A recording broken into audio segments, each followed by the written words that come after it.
What's up, guys? Welcome back to Newswave. Yesterday, a pretty interesting exploit was starting to make the rounds for the Switch 2 that I'm sure many of you out there have been asking about. A certain video platform on the system will be interested in, but we'll go over that here today.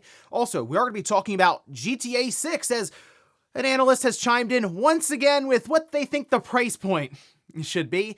And we have more shakeups over at Xbox, even with one change in particular that makes me think, hey, they might actually do some stuff here that we weren't expecting, but we'll go over all of that and more. Guys, if you enjoy these videos, make sure you hit that like button. Helps it a ton. And if you're new here to the Spawnwave channel, make sure you subscribe down below. And we're going to start today with Valve as they have an update on the Steam controller situation. Of course, that thing went out of stock after maybe 30 minutes, and then it started to appear online, as you'd expect from secondhand resellers or auction sites like eBay, at 2 to 3 times the price. Well, we can see this is over on Valve's social media account saying Steam controller ran out faster than we anticipated, and we hate that not everyone who wanted one was able to get it. We're working on getting more in stock, and we'll have an update on expected timeline soon. I mean, it's worth pointing out that I do think there will be some sort of Steam Machine bundle for the Steam controller. So really that means that there are more Steam controllers, of course, that are going to be stocked for that. But I almost wonder if Valve goes, wow, the Steam controller actually did really, really well. Maybe we'll move some of that allotment over and just continue selling the Steam controller. I mean, people are showing they're willing, apparently, to pay $200 to $300 for the thing on eBay. So if you're somebody who really wants one, I mean, just hold tight. It does seem like Valve is going to work to try to get stock out there. I would think probably before the end of the month, there will be another somewhat sizable restock, but just be aware, it seems to sell out very quickly, and I'm sure it'll happen again, especially since Valve most likely will announce when that restock will happen to give you a chance, but also maybe the scalpers out there a chance. Also, we are expecting 007 First Light to release here in a couple of weeks, but not necessarily on the Switch 2, as that has been pushed into late summer, it seems.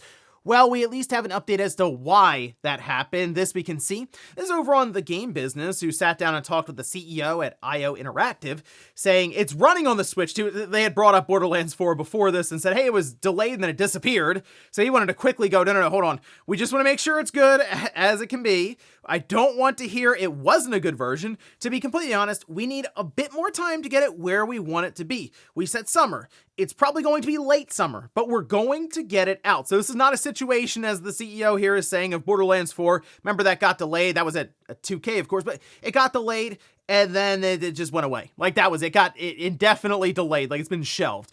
It does appear that 007 is at least running. They just want to make sure it really is in a condition that makes sense to sell it in. I'm sure they could sell it and it would be somewhat busted, and then they go months trying to fix the thing. But remember, that first impression is incredibly important, especially in today's market where there are games constantly coming out, constantly different places for your attention to go. So you just want to make sure it's in a good condition to sell it to. And look, I'd rather go that way anyway. I know people are annoyed because they have to wait longer if you specifically want to get it on the Switch 2, but it would be better to wait a bit, get a better version, than get one that's just buggy and broken, and then you end up sitting around waiting anyway for them to push a patch, probably in late summer. Oh, and we did have another Switch 2 bundle that was announced, you can see. Now this is over on Nintendo's official account for Australia and New Zealand, saying, build your charming utopia with this Nintendo Switch 2 plus Pokemon Pokopia bundle. It's available from June 5th. So they say keep an eye out for the bundle on My Nintendo Store and select retailers. And this is just what Nintendo's been doing, as we've seen. We don't have word this is coming to any other regions, although, I mean, it certainly could be. Pokopia has been a driving force for sales for the Switch 2 system, and we'll really have that highlighted here in a couple of days when Nintendo does show their fiscal report for the last fiscal year. That does include, 3 weeks or so of Pokopia, but we expect the sales for the Switch 2 to be higher because of Pokopia. So yeah, why not bundle it in and continue that momentum as they go through the rest of this year? Again, for now, it's in Australia and New Zealand going into June. We'll see if there are any other announcements for Nintendo to make this more of a global release. And guys, with some of the quick news out of the way, let's get into the bigger stuff. Let's start right away with an exploit that has been discovered on the Switch 2. So you can run YouTube on it. Yeah, that's something people keep asking. I see it now and then in the comments. Hey, wasn't YouTube supposed to be on this system already? Like, didn't a rep at YouTube say that they were working with Nintendo to make that happen? Because, I mean, if you look at the Switch 2, it'd be able to do 4K video output and I mean, there's people who also still just watch YouTube on a lot of their different devices, especially portable devices, because that's kind of like your tablet almost on the go. Maybe you're at work and lunch break or something like that, right? And the kickstand. It all works together nicely. Except that YouTube is not on there, which kind of ruins the whole thing. But apparently it kind of is. And I mean, I had to cover that. People were sending me this thread and I take a look and I mean, they got good taste. What can you say? So this is a person who posted there saying they find it funny how we still don't have a YouTube app, but we can watch it on the browser. A shout out to Jampy L. I mean, again, they got good taste. They got good taste. But I was curious how they were doing this, and I didn't have to scroll far for that Reddit thread to where they explained how to make this happen. Super Animal Royale. That's right. That apparently is the key to unlocking YouTube, well, kind of unlocking YouTube. So they mention it here that when you have the game open, you can click on one of the videos in the news section of the game. So I decided to try this out myself. I fired up the Switch 2, downloaded Super Animal Royale. You know, big game there that I certainly would have been looking for otherwise. And when I do get into the main menu and go to it's at like the top right there, there's a box that has like different videos and stuff. And when you go there, you can then scroll down, and I was able to find one that links out to their YouTube page. This is all done, by the way, as the internal browser. So that means that when you do leave the game and it has that fired up and it takes you to YouTube, yeah, you can scroll up very quickly, go to the search bar. It'll kind of fight you a little bit, at least it was for me. I had boost mode on. I don't know if that affects it necessarily there, but it was kind of fighting me about having to refresh the page. However, when I did just click off to home, which is in the top left for YouTube, I was able to search around, and I'm playing Sellouts right now, so I was like, let me go ahead and fire up the Sellouts trailer for this, because that obviously wouldn't be on the Switch 2. And it was able to play it, sound, everything. The only limitation here that I am seeing, one, again, it's not exactly stable as you're clicking around. It wants to refresh the page. But two, it is stuck at 360p, which is a shame because, yes, you can tell on the 1080p screen for the Switch 2 that it is it's quite blocky, quite pixelated there. But we've mentioned this before. The web browser is absolutely terrifying for these different platform holders because it can have these unintended results, in this case, though, of just running YouTube. But as we're going to talk about a little later on, when you see the hacking scene around prior systems, and now even with the PlayStation 5 running Linux, not necessarily, I guess, because of like the web browser, but if you, say, get a PS3 and you work to hack that system right now, it's all done through the browser, and it's very, very easy. Seriously, it's like 15 or 20 minutes at this point. So it was just interesting once again to see, of course, the web browser was the key to unlocking this. Now, when will YouTube show up on the Switch 2? Honestly, I thought it would have been here by now, since in the first week of June, a month from now, we'll have completed one year on the Switch 2, and we believe that the system sold north of 20 million. Seems like a place YouTube would want to have their app where they're always trying to drive new users or just keep people engaged. So hey, 1 year anniversary, maybe right around there is when we finally get the announcement that YouTube is coming to the Switch 2. At least for now, you can play around in Super Animal Royale and fire up the browser and view some 360p YouTube on your Switch 2 right now. Next up, let's talk about GTA 6 and this price tag that is hotly debated right now as to how far really Take-Two should be pushing things with, once again, what's going to be a generational release with the next Grand Theft Auto game in November.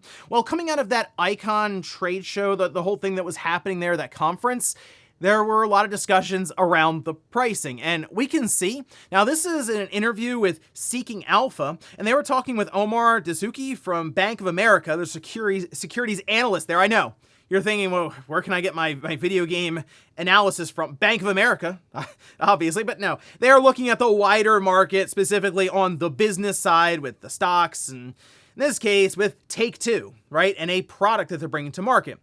Says, we also heard from attendees that the industry, which is perceived as struggling, would have difficulty selling games for $80 if GTA 6 came out at $70. We think it's in Take-Two's self-interest as a publisher and partner to many developers to raise the price point for the entire industry. Now, here's the thing, okay? If GTA 6 comes out and it's $80, to me, that doesn't necessarily mean it's like a free lane for any game to show up and be like, well, they did it, we're $80. I mean, look, Mario Kart World already came out at $80, and yes, there was a bundled version of it, and I'm sure many of us took advantage of that deal because it was then $50 for the game.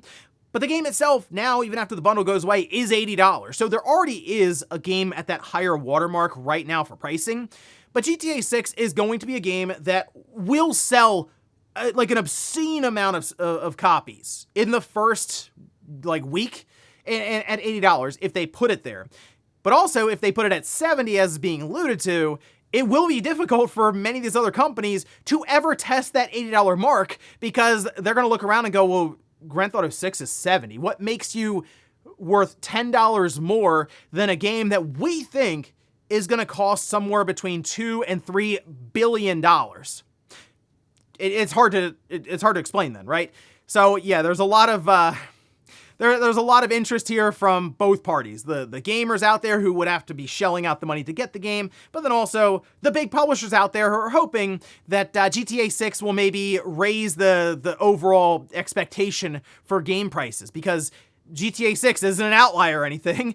Well, we also had Strauss-Zelnick in the interview that we talked about yesterday of all the expectation stuff. One other thing he let slip is that they, Rockstar Take-Two, do have a marketing deal with Sony. And I will say this, if Sony manages to set up a bundle, as crazy as it sounds, but a GTA 6 PlayStation 5 bundle for the holiday season, that might be one of the biggest bumps we've ever seen for a game system that late into the generation. I mean, that would be, it sounds crazy, but that would be bigger than a price drop for the system, including GTA 6 with it, because people will see it technically as a price drop if they're thinking, oh, it's still kind of the same price, even if it was $50 more. They go, yeah, but I was going to buy GTA 6 anyway, so technically I'm saving $20 or $30, depending on that end price tag, 70 or 80. So that would be massive for them. And even just Sony be able to show off GTA 6 in, say, a state of play later on. Maybe not the next big trailer, but one closer to launch would also be massive for the PlayStation brand, aligning itself with, just a generational release that'll be happening in November. But I did want to poll the audience, see where we were all thinking that price point would fall for Grand Theft Auto 6, so we'll check that out later on in the show. Next up, let's talk about Microsoft, as there are many shakeups happening, it seems, like restructuring behind the scenes, as Asha Sharma, of course, has taken over, and it seems like she's setting up her internal team, and many of them are coming from Core AI, which is where she's coming from. That doesn't necessarily mean that they are all there for AI, because we'll talk about something that was announced actually yesterday that threw a lot of people off here. But first we can see, now this is over on The Verge, and they were citing, it seems to be a memo that was going around internally that they had viewed, saying Jared Palmer, used to work with Sharma in Microsoft's Core AI division, is joining Xbox as VP of Engineering and a technical advisor to Sharma. Tim Allen, who's a former Microsoft Core AI VP of Design and GitHub's Senior VP of Design and Research, is also joining Xbox to lead design. Jonathan McKay, a former head of growth at Microsoft's Core AI division, is also joining Xbox to lead its growth, data platform, and analytics. Evan Shockey, a former general manager in Core AI, is joining a new team in Xbox. They say to lead a forward-deployed engineering group focused on removing repetitive work, simplifying development, and improving how we operate. That one does kind of sound like AI will be somewhat involved with a lot of the logistical stuff behind the scenes. Not necessarily just, hey, AI is going to be developing this game, but more so like I feel like sending emails and just the overall workflow, because as this was going on, Asha Sharma did put this out online saying Xbox needs to move faster, deepen our connection with the community, and address friction for both players and developers. Today, we promoted leaders who helped build Xbox while also bringing in new voices to help push us forward. I do want to give a shout out here to Jason Ronald, who seems to be who's been promoted and is taking the helm, it looks like, on Project Helix. And to me, that means the system, at least the hardware side, is in good hands. But she goes on to say, this balance is important as we get the business back on track. As a part of this shift, you'll see us begin to retire features that don't align with where we're headed.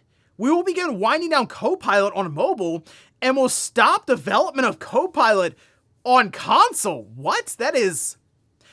Okay, so that's obviously not what anyone was expecting when Asha Sharma comes from the Core AI side of Microsoft, and then all these other people are coming from Core AI, and they go, hey, we're going to stop Copilot development on the Xbox, and we're actually kind of taking it out of mobile as well. It's like, really? That's like their big AI push is Copilot. You fire up Windows, like, hey, have you used Copilot today?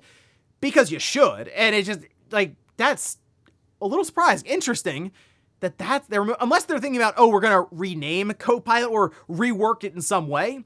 I have a hard time believing, with how much money that Microsoft is investing in AI right now, that they would completely pull back from it when it comes to the consumer side, in the living room. Like, no, that seems like a pretty big market for them to attempt to target here with AI. But at least for now, I mean, just based on what I'm seeing, Asha Sharma is saying all the right things, and in some cases, doing the right things, action that she can take right away. She's at least doing that with something like Copilot being pushed to the background here.